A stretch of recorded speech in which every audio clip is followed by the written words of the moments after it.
Hello, welcome to my video. ഇന്നത്തെ നമ്മളുടെ വീഡിയോയിൽ പുതിയ ചാപ്റ്ററിനെ പറ്റിയിട്ടാണ് നമ്മൾ ഡിസ്കസ് ചെയ്യാൻ പോകുന്നത്. 7th chapter web hosting. അപ്പോൾ ഈ ഒരു ചാപ്റ്ററിൽ നമ്മൾ കൂടുതലായിട്ടും എന്താണ് വെബ് ഹോസ്റ്റിംഗ്, അതുപോലെ വെബ് ഹോസ്റ്റിങ്ങിൻ്റെ ടൈപ്സ് ഏതൊക്കെയാണെന്നാണ് ഡിസ്കസ് ചെയ്യണേ. മെയിൻലി കുറേ ക്വസ്റ്റ്യൻസൊക്കെ വരുന്നൊരു ചാപ്റ്ററാണ്. എസ്എ ക്വസ്റ്റ്യനൊക്കെ ചോദിക്കാവുന്ന ക്വസ്റ്റ്യൻസൊക്കെ ഉള്ള ചാപ്റ്ററാണ് കേട്ടോ അത്. അപ്പോൾ എന്താണ് വെബ് ഹോസ്റ്റിംഗ് എന്നുള്ളതിലേക്ക് നമുക്ക് കിടക്കാം. ഇപ്പോൾ ഒരു എക്സാമ്പിൾ പറയുകയാണെങ്കിൽ, ഇപ്പോൾ എനിക്കൊരു ഷോപ്പുണ്ട്. ആ ഷോപ്പിന് ഞാനൊരു വെബ്സൈറ്റ് ക്രിയേറ്റ് ചെയ്തു. വെബ്സൈറ്റ് എന്താണെന്നൊക്കെ നമുക്ക് പഠിച്ചതാണ് അല്ലേ. ഒരു വെബ് പേജ്. അപ്പോൾ വെബ് പേജൊക്കെ അടങ്ങുന്ന ആ ഒരു ഇതിനെയാണ് നമ്മൾ എന്താ പറയുന്നത്, വെബ്സൈറ്റ് എന്ന് പറയുന്നത്. അപ്പോൾ വെബ്സൈറ്റ് ഞാൻ ക്രിയേറ്റ് ചെയ്തു. ആ ക്രിയേറ്റ് ചെയ്ത വെബ്സൈറ്റ് ഞാൻ സ്വന്തമായോ അല്ലെങ്കിൽ മറ്റൊരാൾ വഴിയോ ക്രിയേറ്റ് ചെയ്ത ആ ഒരു വെബ്സൈറ്റ് എൻ്റെ സിസ്റ്റത്തിൽ വെച്ചുകൊണ്ടിരുന്നാൽ മാത്രം അത് ബാക്കിയുള്ളവർക്ക് കാണാൻ പറ്റില്ല അല്ലേ. അപ്പോൾ അതിന് വേണ്ടിയിട്ട് ഞാൻ എന്ത് ചെയ്യണം, അതൊരു വെബ് സെർവറിലേക്ക് ഹോസ്റ്റ് ചെയ്യണം. ഒരു വെബ് സെർവറിൽ അതിനെ സ്റ്റോർ ചെയ്ത് വെക്കണം. അപ്പോൾ ആ ഒരു വെബ് സെർവറിലേക്കാണ് മറ്റുള്ള ക്ലയൻസുകളൊക്കെ എന്ത് ചെയ്യുന്നത്, ആക്സസ് ചെയ്ത് ഇൻ്റർനെറ്റ് വഴി ഓരോ വെബ്സൈറ്റുകളൊക്കെ അവർ വിസിറ്റ് ചെയ്യണത്. അപ്പോൾ ജനങ്ങൾ അല്ലെങ്കിൽ ക്ലയൻസുകൾ എല്ലാവരും ആക്സസ് ചെയ്യുന്ന ആ ഒരു വെബ് സെർവറിലേക്ക് വേണം എന്ത് ചെയ്യാൻ, എൻ്റെ ആ ഒരു വെബ്സൈറ്റിനെ സ്റ്റോർ ചെയ്ത് വെക്കാൻ. എങ്കിൽ മാത്രമേ ജനങ്ങൾക്ക് അത് ആക്സസ് ചെയ്യാനും എൻ്റെ ഷോപ്പിൻ്റേതായിട്ടുള്ള ഡീറ്റെയിൽസ് എൻ്റെ വെബ്സൈറ്റ് വഴി അവർക്ക് അറിയാനൊക്കെ ആയിട്ട് പറ്റുള്ളൂ. അപ്പോൾ വെബ് ഹോസ്റ്റിംഗ് എന്ന് പറയുന്നത് അത് ഒരു സർവീസാണ്. അതായത് ഇൻ്റർനെറ്റ് വഴി ക്ലയൻസിന് നമ്മളുടെ ഫയൽസ് അല്ലെങ്കിൽ വെബ്സൈറ്റിനെ സെർവ് ചെയ്യാൻ വേണ്ടി അല്ലെങ്കിൽ ക്ലയൻസിലേക്ക് എത്തിക്കാൻ വേണ്ടി എന്ത് ചെയ്യുന്നു, വെബ് സെർവറിൽ നമ്മൾ കുറച്ച് സ്റ്റോറേജ് സ്പേസ് മേടിക്കുന്നു. അതിനെയാണ് വെബ് ഹോസ്റ്റിംഗ് എന്ന് പറയാം. Web hosting is the service of providing storage space in A web server to serve files for a website to be made available on the internet. Internet വഴി നമ്മളുടെ വെബ്സൈറ്റുകൾ ക്ലയൻസിന് access ചെയ്യാൻ വേണ്ടി web സെർവറിൽ നമ്മൾ കുറച്ച് സ്റ്റോറേജ് സ്പേസ്, നമ്മളുടെ ഫയൽസിനെയൊക്കെ store ചെയ്ത് വെക്കാനുള്ള ആ ഒരു കുറച്ച് സ്റ്റോറേജ് സ്പേസ് നമ്മൾ മേടിക്കുന്നു. അതിനെയാണ് നമ്മൾ എന്ത് പറയുന്നത്, വെബ് ഹോസ്റ്റിംഗ് എന്ന് പറയുന്നത്. അതുപോലെ തന്നെ ഈ ഒരു വെബ് ഹോസ്റ്റിംഗ് സർവീസ് പ്രൊവൈഡ് ചെയ്യുന്ന ഏത് കമ്പനീസാണോ അവരെ പറയുന്ന പേരാണ് വെബ് ഹോസ്റ്റ്. കുറച്ച് കമ്പനീസൊക്കെ ഈ സർവീസ് പ്രൊവൈഡ് ചെയ്യുന്നുണ്ട്, വെബ് ഹോസ്റ്റിംഗ് സർവീസ് പ്രൊവൈഡ് ചെയ്യുന്നവരുണ്ട്. അതായത് അവരുടേതായിട്ടുള്ള വെബ് സെർവറിലേക്ക് വെബ്സൈറ്റിനെ സ്റ്റോർ ചെയ്യാനുള്ള സർവീസ് അവർ പ്രൊവൈഡ് ചെയ്യുന്ന അത്തരത്തിലുള്ള കമ്പനീസിനെ നമ്മൾ പറയുന്ന പേരാണ് വെബ് ഹോസ്റ്റ്. അപ്പോൾ ഓരോ വെബ് ഹോസ്റ്റിനും അവരുടേതായിട്ടുള്ള സ്വന്തമായിട്ടുള്ള വെബ് സെർവേഴ്സ് ഉണ്ടാവാം. അപ്പോൾ ആ വെബ് സെർവറിലേക്ക് ഇൻ്റർനെറ്റ് കണക്ടിവിറ്റിയും അതുപോലെ തന്നെ നമുക്ക് വേണ്ടുന്ന റിസോഴ്സുകളെല്ലാവരും അവർ പ്രൊവൈഡ് ചെയ്തിട്ടുണ്ടാവും. അപ്പോൾ അതുവഴി നമ്മുടെ വെബ്സൈറ്റിനെ ഇൻ്റർനെറ്റിൽ അവൈലബിൾ ആക്കാനായിട്ട് നമുക്ക് പറ്റും. ഇനി വെബ് ഹോസ്റ്റിങ്ങിൻ്റെ കുറച്ച് ടൈപ്സ് നമുക്ക് പഠിക്കാനുണ്ട്. 3 ടൈപ്പ് വെബ് ഹോസ്റ്റിംഗ് ആണുള്ളത്. Shared hosting, dedicated hosting, virtual private server. 3 type. Essay ക്വസ്റ്റനായിട്ട് ചോദിക്കുന്ന ക്വസ്റ്റനാണ്. അപ്പോൾ വെബ് ഹോസ്റ്റിംഗ് എന്താണെന്ന് മനസ്സിലായെന്ന് വിചാരിക്കണോ. അതുപോലെ തന്നെ web hosting 3 type web hosting ഉണ്ട്. Shared hosting, virtual private server, അതുപോലെ തന്നെ ഡെഡിക്കേറ്റഡ് ഹോസ്റ്റിംഗ്. നമുക്ക് ഓരോന്നും എന്താണെന്ന് നോക്കാം. ഫസ്റ്റ് വണ്ണാണ് ഷെയർഡ് ഹോസ്റ്റിംഗ്. ഷെയർഡ് ഹോസ്റ്റിംഗ് എന്ന് പറഞ്ഞാൽ കോമൺലി യൂസ് ചെയ്യുന്ന ഹോസ്റ്റിംഗ് സർവീസാണ് ഷെയർഡ് ഹോസ്റ്റിംഗ് എന്ന് പറയുന്നത്. അതായത് ഒരു സിംഗിൾ വെബ് സെർവറിൽ കുറേ ഡിഫറെൻറ്റ് വെബ്സൈറ്റുകൾ നമ്മൾ എന്ത് ചെയ്യുന്നു, സ്റ്റോർ ചെയ്ത് വയ്ക്കുന്നു. അത് ഷെയർഡ് ഹോസ്റ്റിങ്ങിലെ വെബ് സെർവർ ഷെയർഡ് ആയിരിക്കും. അതായത് എത്ര വേണമെങ്കിലും വെബ്സൈറ്റുകൾ നമുക്കൊരു സിംഗിൾ വെബ് സെർവറിലേക്ക് സ്റ്റോർ ചെയ്യാൻ പറ്റും. അങ്ങനെ സ്റ്റോർ ചെയ്യുമ്പോൾ ആ വെബ് സെർവറിൻ്റെ എല്ലാ റിസോഴ്സുകളും ഷെയർഡ് ആയിരിക്കും. അതിൻ്റെ റാം, CPU, ബാൻഡ് വിഡ്ത്ത് എല്ലാം ഷെയർ ചെയ്തിട്ടാണ് ഈ വെബ് സെർവറിലേക്ക് കണക്ട് ചെയ്തിട്ടുള്ള എല്ലാ വെബ്സൈറ്റിനും പ്രൊവൈഡ് ചെയ്യുന്നത്. അതുപോലെ തന്നെ നമ്മുടെ ഷെയർഡ് വെബ് സെർവറിൽ അവൈലബിൾ ആയിട്ടുള്ള ഫീച്ചേഴ്സ് എല്ലാതും നമുക്ക് ഇപ്പോൾ ഹൈ ബാൻഡ് വിഡ്ത്തുള്ള അല്ലെങ്കിൽ ലാർജ് സ്റ്റോറേജ് സ്പേസ് വേണ്ടുന്ന വെബ്സൈറ്റുകൾക്കൊന്നും സ്യൂട്ടബിൾ അല്ല. അവർക്കൊക്കെ അതിൻ്റേതായിട്ടുള്ള ഫീച്ചേഴ്സൊക്കെ വേണം. ഇപ്പോൾ നമ്മുടെ web server shared web server shared ആയതുകൊണ്ട് തന്നെ അതിൻ്റെ റിസോഴ്സ് എല്ലാ വെബ്സൈറ്റുകളും യൂസ് ചെയ്യുന്നുണ്ട്. അതിലേക്ക് സ്റ്റോർ ചെയ്തിട്ടുള്ള എല്ലാ വെബ്സൈറ്റും യൂസ് ചെയ്യുന്നുണ്ട്. അതുകൊണ്ട് ലാർജ് സ്റ്റോറേജ് ഉള്ള അതുപോലെ തന്നെ ഹൈ ബാൻഡ് വിഡ്ത്തൊക്കെ ഉള്ള വെബ്സൈറ്റ് നമുക്ക് അതിൽ സ്റ്റോർ ചെയ്യാനായിട്ട് പറ്റില്ല. നമുക്ക് സ്റ്റോർ ചെയ്യാൻ പറ്റുന്നത് കുഞ്ഞു വെബ്സൈറ്റുകൾ, അതുപോലെ തന്നെ ട്രാഫിക് ഒന്നും അധികം ഉണ്ടാവാൻ ചാൻസ് ഇല്ലാത്ത വെബ്സൈറ്റുകളൊക്കെ സ്റ്റോർ ചെയ്യുന്നതാണ് നല്ലത്. പിന്നെ ഷെയർഡ് ഹോസ്റ്റിംഗ് ചീപ്പറാണ്. നമുക്കധികം പൈസയൊന്നും ആവുന്നില്ല, യൂസ് ചെയ്യാനൊക്കെ എളുപ്പമാണ്. അപ്പോൾ ഇത്രയാണ് ഷെയർഡ് ഹോസ്റ്റിങ്ങിൽ നമുക്ക് പറയാനുള്ളത്. പിന്നെ ഒരു ഡ്രോബാക്ക് ആയിട്ട് പറയാനുള്ള കാര്യം എന്ന് പറയുന്നത്, നമ്മുടെ ഷെയർഡ് വെബ് സെർവറിൻ്റെ ബാൻഡ് വിഡ്ത്ത് എല്ലാ വെബ്സൈറ്റിലോട്ടും അല്ലെങ്കിൽ എല്ലാ വെബ്സൈറ്റിനോടും ഷെയർഡ് ആയതുകൊണ്ട് തന്നെ നമുക്കിപ്പോൾ എന്തെങ്കിലും ഒരു ട്രാഫിക് അവിടെ വന്നിട്ടുണ്ടെങ്കിൽ സിസ്റ്റം അല്ലെങ്കിൽ നമ്മുടെ വെബ്സൈറ്റൊക്കെ സ്ലോ ഡൗൺ ആയിരിക്കും, കുറച്ച് സ്ലോ ആയിട്ടായിരിക്കും നമുക്ക് വർക്ക് ചെയ്യുക. ഇത്രയേ ഉള്ളൂ ഷെയർഡ് ഹോസ്റ്റിങ്ങിൻ്റെ കാര്യം പറയാനായിട്ട്. ഇനി നെക്സ്റ്റ് ആണ് ഡെഡിക്കേറ്റഡ് ഹോസ്റ്റിംഗ്. ഡെഡിക്കേറ്റഡ് ഹോസ്റ്റിംഗ് കുറച്ചുകൂടി അഡ്വാൻസ്ഡ് ആയിട്ടുള്ള ഹോസ്റ്റിംഗ് സർവീസാണ് പ്രൊവൈഡ് ചെയ്യുക.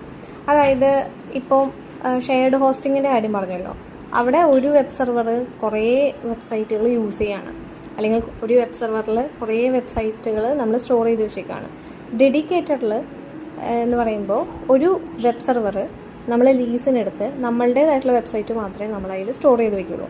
ഇപ്പോൾ എൻ്റെ കമ്പനിക്ക് അല്ലെങ്കിൽ എൻ്റെ കമ്പനിയുടെ വെബ്സൈറ്റ് നല്ലൊരു ലാർജ് സ്റ്റോറേജ് സ്പേസ് ഉള്ള അല്ലെങ്കിൽ ഹൈ ബാൻഡ് വിഡ്ത്തോട് കൂടിയിട്ടുള്ള വെബ്സൈറ്റ് ആണെങ്കിൽ അത്രയും സെക്യൂർഡായിട്ട് കൊണ്ടു നടക്കേണ്ട ഒരു വെബ്സൈറ്റ് ആണെങ്കിൽ ഞാൻ എന്ത് ചെയ്യണം, ഒരു വെബ് സെർവർ ലീസിനെടുക്കുക.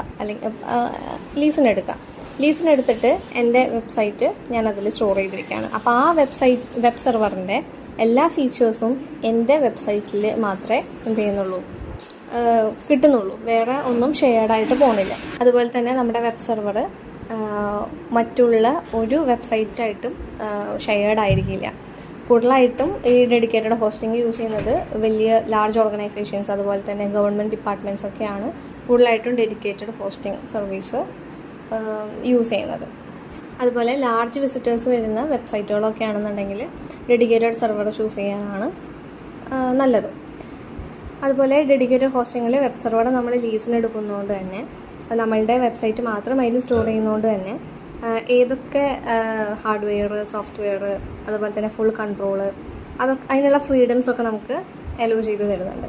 പിന്നെ ഡെഡിക്കേറ്റഡ് സെർവേഴ്സ് ഒരു ഗ്യാരണ്ടീഡ് പെർഫോമൻസ് ആണ് പ്രൊവൈഡ് ചെയ്യുന്നത്. നമുക്ക് നമ്മുടെ വെബ്സൈറ്റ് സ്ലോ ഡൗൺ ആവുക, അല്ലെങ്കിൽ ട്രാഫിക് കൂടുതലായിട്ട് വന്നിട്ടുള്ള എന്തെങ്കിലും ഇഷ്യൂസ് ഉണ്ടാവുക, അങ്ങനെയുള്ള റീസൺസ് ഒന്നും ഉണ്ടാവില്ല.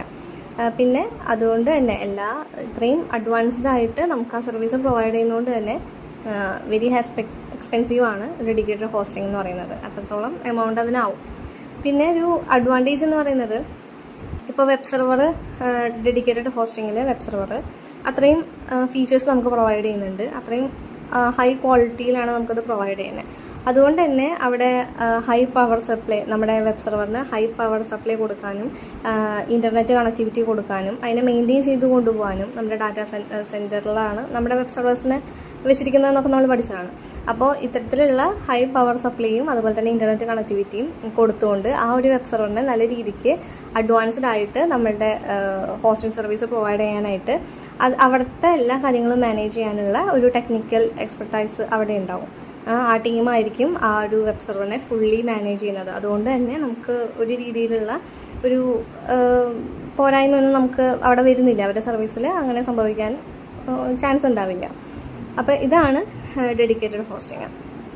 പിന്നെ നമ്മളുടെ ഡെഡിക്കേറ്റഡ് വെബ് സെർവറിൻ്റെ ബാൻഡ് വിഡ്ത്ത് ഷെയർഡ് അല്ലല്ലോ, കാരണം ഒരുപാട് വെബ്സൈറ്റൊന്നും നമ്മളതിൽ സ്റ്റോർ ചെയ്ത് വെക്കുന്നില്ല, ഒരു സിംഗിൾ വെബ്സൈറ്റ് ആയിരിക്കും നമ്മൾ അതിൽ സ്റ്റോർ ചെയ്യുന്നത്. അപ്പോൾ അതുകൊണ്ട് തന്നെ ബാൻഡ് വിഡ്ത്ത് ഷെയർഡ് അല്ലാത്തതുകൊണ്ട് തന്നെ നമ്മുടെ വെബ്സൈറ്റ് ഹൈലി സ്പീഡിൽ നമുക്ക് ആക്സസ് ചെയ്യാനായിട്ട് പറ്റുന്നുണ്ട്. അപ്പോൾ ഇത്രയാണ് ഡെഡിക്കേറ്റഡ് ഹോസ്റ്റിങ്ങിൽ പറയാനുള്ളത്. നെക്സ്റ്റ് ആണ് വിർച്വൽ പ്രൈവറ്റ് സെർവർ, VPS എന്ന് പറയാം.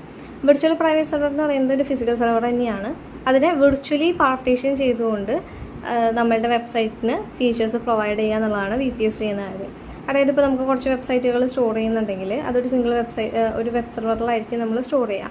അതിന് വിർച്വലി കുറച്ച് പാർട്ടീഷൻ ചെയ്തുകൊണ്ട് സെപ്പറേറ്റ്ലി അതിൻ്റെ ഫീച്ചേഴ്സ് നമ്മുടെ വെബ്സൈറ്റിന് കൊടുക്കുന്നു. ഇവിടെ VPS വർക്ക് ചെയ്യുന്നത് ഒരു ഡെഡിക്കേറ്റഡ് സെർവർ പോലെയാണ്.